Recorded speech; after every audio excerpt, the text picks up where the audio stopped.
For today's video mga sangkay, share ko sa inyo yung paggawa ko ng chocolate buns. Pero bago tayo magsimula, please like at share naman ang video at pakisubscribe naman po ng aking channel.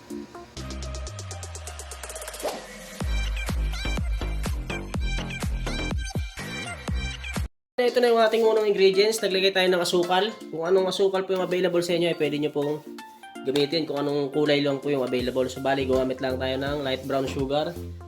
Sunod ay asin, powder milk, cocoa powder. Pero kung wala kayong cocoa powder, meron kayong liquid na flavor, pwede po kayong gumamit nun. Brown food color, shortening, sunod margarine, isang itlog, tubig. Next step, tunawin natin na maayos yung asukal at saka yung asin.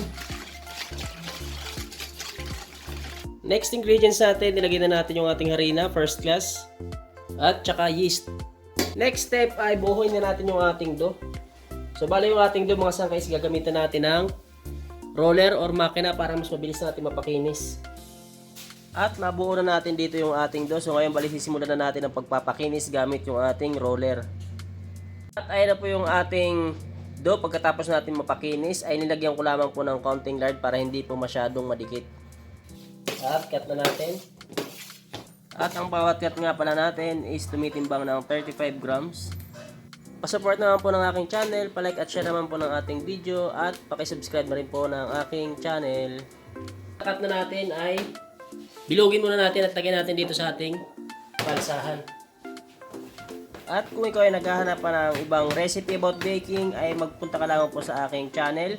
Dahil marami na po akong i-upload na recipe about baking mga sangkay. Sana po ay makatulong sa inyo.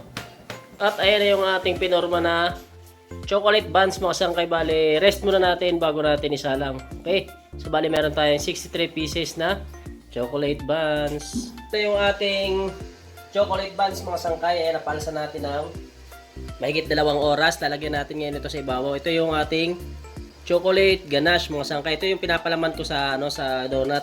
So bali lalagay ko na lamang po sa description kung paano ko ginawa itong ating chocolate ganache.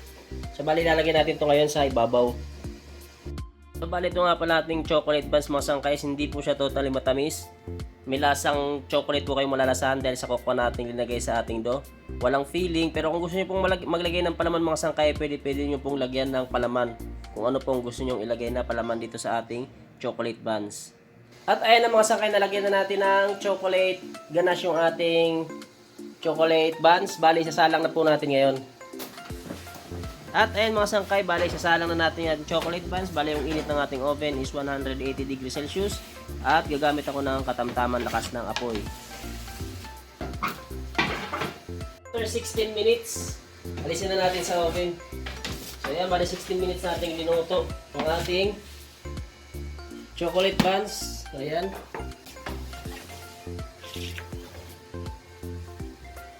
So yun mga sangkay, bali palamigin muna natin dahil may lalagay pa tayo dyan sa ibabaw maya maya.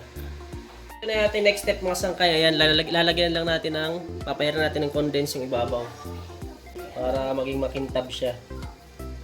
So yun mga sangkay, once again, please like at share naman ang ating video at pakisubscribe naman po ng aking channel. Pindutin mo na ang bell button para ikaw ay laging updated sa mga upload ko pang mga bagong video. Thank you for watching. See you in my next video.